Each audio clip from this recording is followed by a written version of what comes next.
Good morning. It is time to turn on the light, wake up, and start the day. The window late at night. I'm just watching. Then I like to start the day with the morning stuff in my kitchen, and I found a cool recipe for a cinnamon roll, so I'm going to link this in the description if you'd like to try and check that recipe. It's really delicious. It's a sticky bun with a pecan nuts, so it's a perfect for a fall season, and oh my god, they were so delicious. This is why I'm not showing you the recipe, because it's not my recipe. And this is the final result of them. Oh my god, they were so good. And now it is time for my homemade smoked salmon. So basically, a night before, I just add a little bit of brown sugar, not too much, because I tried one time and it was too much, and mostly salt. Leave it overnight. Then, because it's too big, I cut it in half, and I have those amazing trays. It's like a grill tray. I'm going to link them in the description. And I put this on, leave it in the smoker for around 1 hour at 225. After 1 hour, I check if it's all done. This recipe gave me my friend, and oh my god, thank you so much for that recipe, because with a homemade fresh bread, this salmon is amazing. I cannot tell you how good it is. So this is the final result. Now it's the time for a fun project, flowers for my table. I went to Trader Joe and I found those amazing flowers, and I decided to do the flower arrangement for my table. So basically, for flower arrangements, make sure that when you place them in the vase, they do not touch the base of the vase. This way they're going to stay very nice for a long time.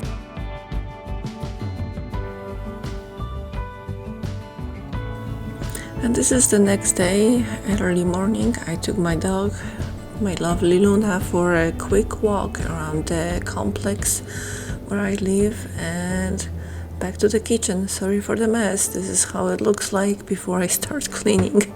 So let's do it. Let's clean and get the kitchen shining and ready for cooking a next meal. And after cleaning it, like I always told you, I love to turn on the light, candle, and have it a fresh start of a day in my kitchen, and cook and bake this amazing sourdough bread. So my friends at work, they asked me to show them how I make the bread. So the recipe I'm going to link in below, and this is just the final shaping of a bread, what I do. And after you shape the bread, you need to leave it in this special basket. I'm going to link that basket in the description. And I put this into the refrigerator for a few hours to get even more stronger and rise. And after it is done, I just take that bread, put it into the refrigerator for a few more hours, and then I put the Dutch oven into the oven and start the oven at 425. When the Dutch oven is really hot and the temperature is set, and pull it out. And first of all, I pull out the bread and crave the bread with the very sharp, either knife or something. It needs to be very sharp. And then I place that bread into the parchment paper, and all together it goes into the Dutch oven. And I am placing it covered for half an hour, and then after the half an hour, I'm uncovering that sourdough bread and leave it for at least 10 to 11 minutes more. So it's going to get that crispy top.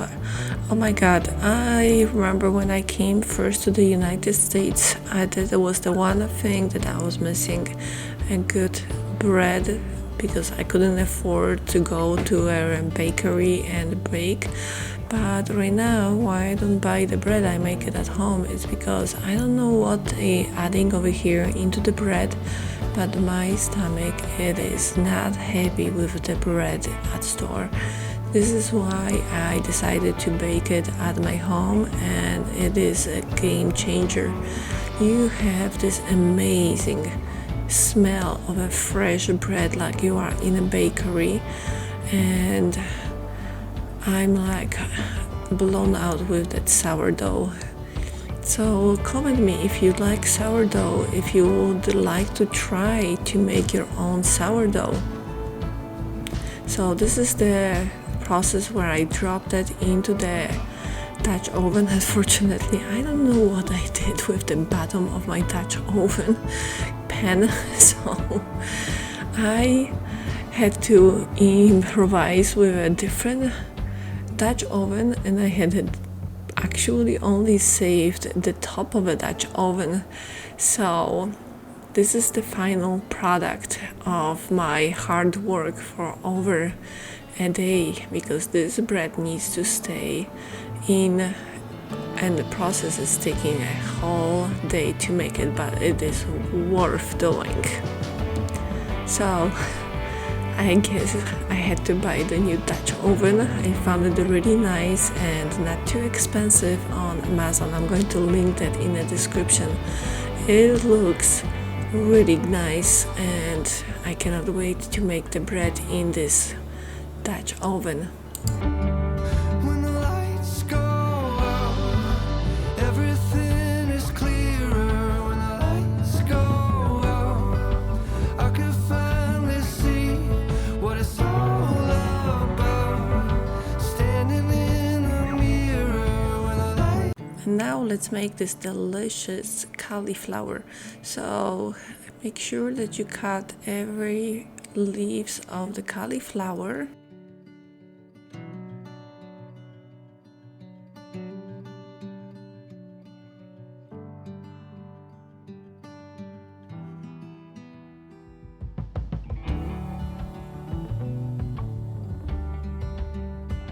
Yeah, my husband loves the cauliflower, so I get it ready. So first wash really good, set the pan with the water and start heating up while you cutting all your leaves, so this way the water is boiling.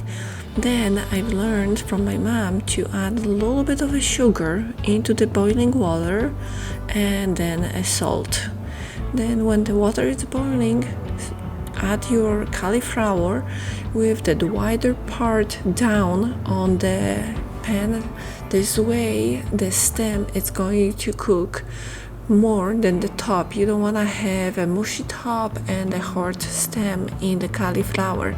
So I always flip it. First I'm putting the stem down, cooking it, then I'm turning it up. Then in a pan set up the lot of butter and plain breadcrumbs. This is the Polish style cauliflower, and fry it. Make sure that you pay attention and mix pretty often these breadcrumbs, because they can rise and be really messy if you do not pay attention to it. So like you can see on the back, they are nice and bubbly, and the breadcrumbs are getting ready for that cauliflower. Drain that cauliflower very well. You don't want water with the cauliflower. And I'm just going to make sure that the stem is nice and soft. Flip it back, and now pour all over this delicious fried breadcrumbs with the butter. And oh my god, this is the best cauliflower ever. It is time to finish the day with this delicious recipe. Thank you so much for watching, and I will see you next Sunday. Bye.